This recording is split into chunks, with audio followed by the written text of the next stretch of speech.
Hi, and welcome to the employer induction for Shafton College Certificate for Work Health and Safety. Shafton International College has been a leading and landmark educational institution in Brisbane and the Gold Coast for 25 years. With a background in domestic and international students and a focus on English language tuition, childcare and aged care, the college has evolved through the recent changes due to the COVID-19 pandemic.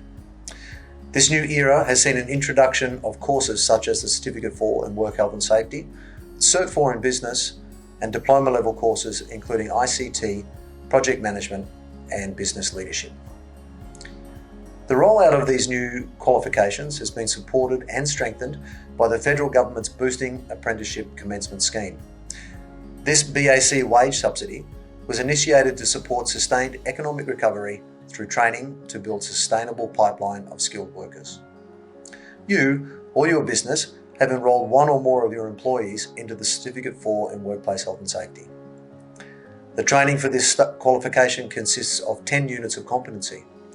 These units range from the interpretation and implementation of WHS laws, how to contribute WHS in the workplace, writing complex documents, manage contractor compliance, and importantly, a unit dedicated to infection control, which is an incredibly critical area of concern in the current pandemic. As a part of the traineeship, the requirements are that there are expectations for employers, also for nominated supervisors, and of course, the trainees.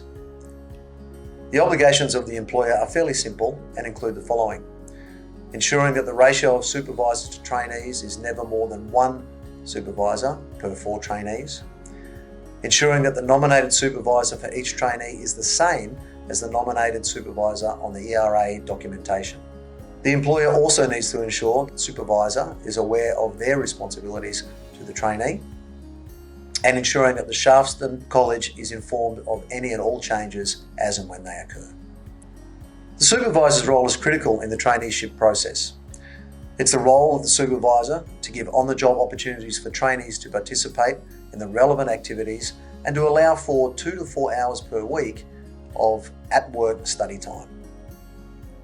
It's also critical that the supervisors sign the trainee logbook for the related activities and align the work in the third-party report and sign off on it as well. We'll look at the logbook and the third-party report shortly. The trainees have a set of expectations to be met as well.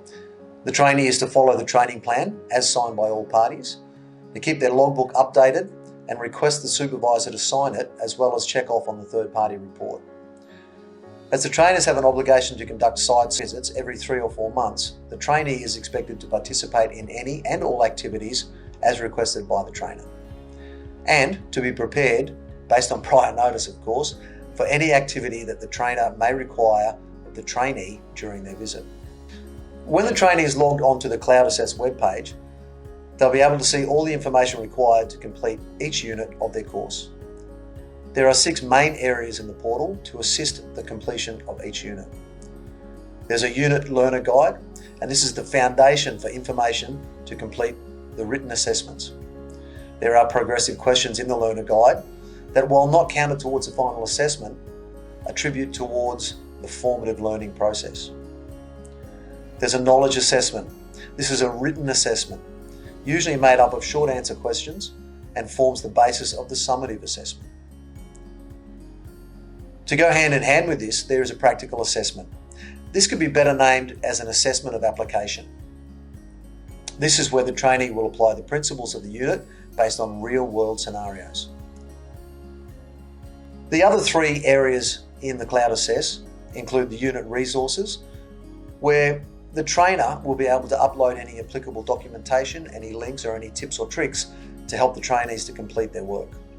There's also a third-party report, we'll look at that shortly, and the trainee logbook, and we'll see an example of that next.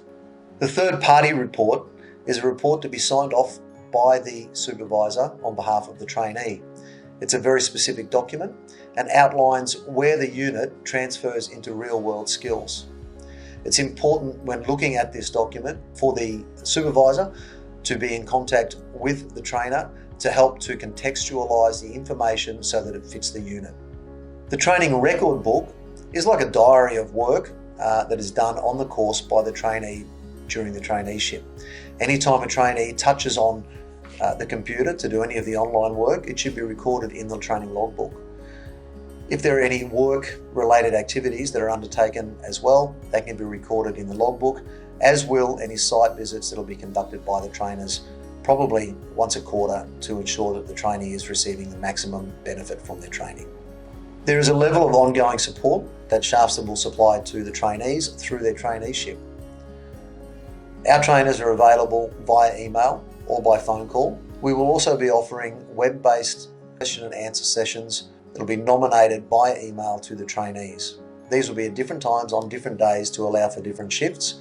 It'll be an opportunity for the trainee to drop in on a web-based environment and ask questions where the trainer might be able to share their screen or even look at the screen of the trainee to see where they are and assist in their progress. By all means, at any time, trainers can be contacted to answer any questions. Our business hours are 8 o'clock in the morning till 5 in the afternoon. If there's a question that is not urgent, please send an email. We'll get back to you as soon as we can. If something requires more urgent attention, you can try us on the phone and we'll endeavour to answer your questions and phone calls where we can.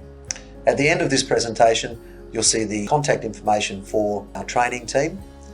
Our general email is training@shaftston.edu, and we can be reached as a pool of trainers on that email address at any time. Thanks for watching, and I hope your trainees enjoy the training and get the most out of it to bring benefit to your business.